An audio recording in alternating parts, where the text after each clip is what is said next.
I took way longer to break six figures per year in my business, or about 10 grand a month in my business, than I honestly would like to admit. The thing that led me to break that barrier wasn't actually perfecting my offer or anything. When you're below seven figures, you generally have an offer issue. When you're below six figures, you also still have an offer issue, 100%. I think the real difference that I saw in basically being stuck under six figures and making it out a little bit of that, when you're making a couple hundred grand, usually life gets a little bit more comfortable, even though you still have a long way to go and you still have to figure out that offer. But basically, the main issue that you have when you're under six figures is the fact that nobody knows you exist. Sure, your offer might not be perfect, but if you want to scale, you generally need to test more. Like, you want to just get more volume in the system. You want to have more customers. In order to get more customers, like, you just have to go to market with an imperfect offer. And the reality is, an imperfect offer with great fulfillment can still take you to six figures. Maybe it can't take you to seven, right? You're going to have to figure that out. But figuring out an offer is a core business challenge. And I know this all too well. It's hard to get there, to get to something that's really, really solid, especially when you're starting out. That does not mean, though, that you can't scale to 2, 3, 4, 500 grand a year, 600 grand a year,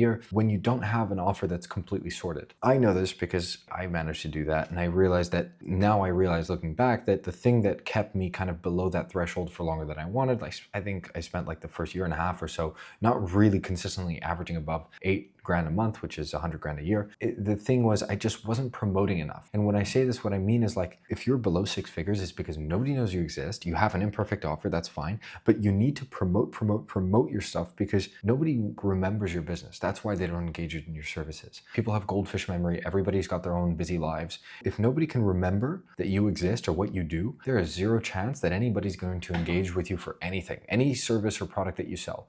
Now, you might be wondering, okay, well, how do I market an offer which isn't perfect, which is terrible, whatever? Honestly, you just have to remind people that you exist. And that means, I think, posting content, staying in touch with people, going to events where people might be relevant.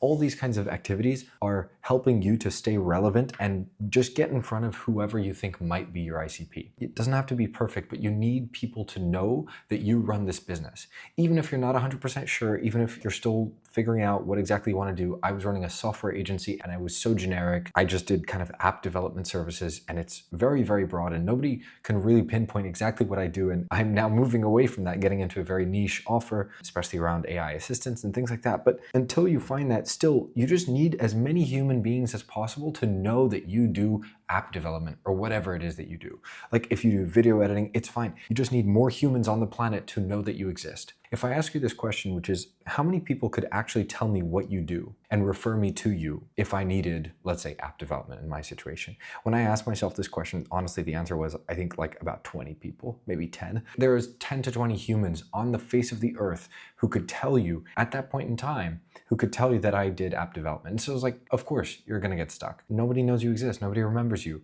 And if you don't have a perfect offer and you're still figuring that out, fine. But in the meantime, spend more time promoting. Like, you need to put out content, you need to message people and just make relationships with people. Find a community. Do not isolate yourself, because if you isolate yourself, there's nobody who can know about what you do. It's way, way harder to scale. And I know this because I isolated myself a little bit too much. And that was one of my big mistakes as well. You end up in this vacuum where there's just nothing around you, nothing's in reach. And so it's really, really hard to ask for feedback on a new offer or things like that. Like, you want to test a new offer, you want to test things, you have nobody to ask if you don't have friends, if you don't have relationships with people. And if you're wondering, actually, how do I make time for this? How do I do this when I'm fulfilling my current few deals that I have? Actually, this is one of the things that we started solving for in our new offer, which is especially around AI assistants, because you can build this by yourself, by the way, but you basically can build AIs to do very specific tasks. And all you have to do is just think of ideas, and it can turn it into a LinkedIn post. It can write a hook for you.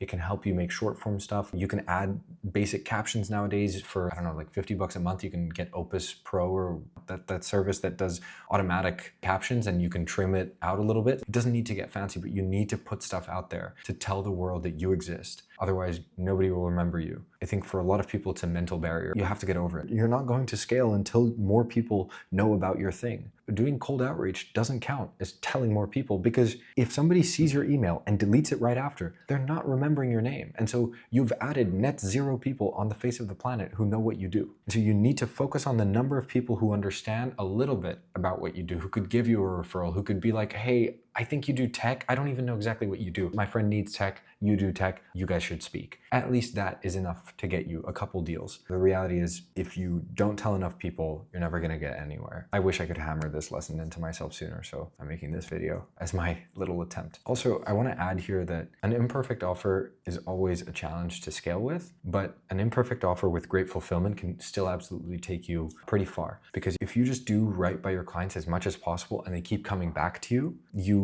will get recurring business, and so your revenue will just grow naturally because you have sticky clients. So you sell a client once and they stay forever, and so every new client just adds on top of that base that you have. And the way that you build sticky clients is just by treating them as well as you can. Treat them right, be honest with them. Don't sell them the most expensive thing possible up front, because you want to build trust so that they keep coming back. One of the most successful car salesmen in America, I think he once said that every time he had a new customer, he focused not on trying to sell them their first car, but on trying to make sure that they came back for their second car to him.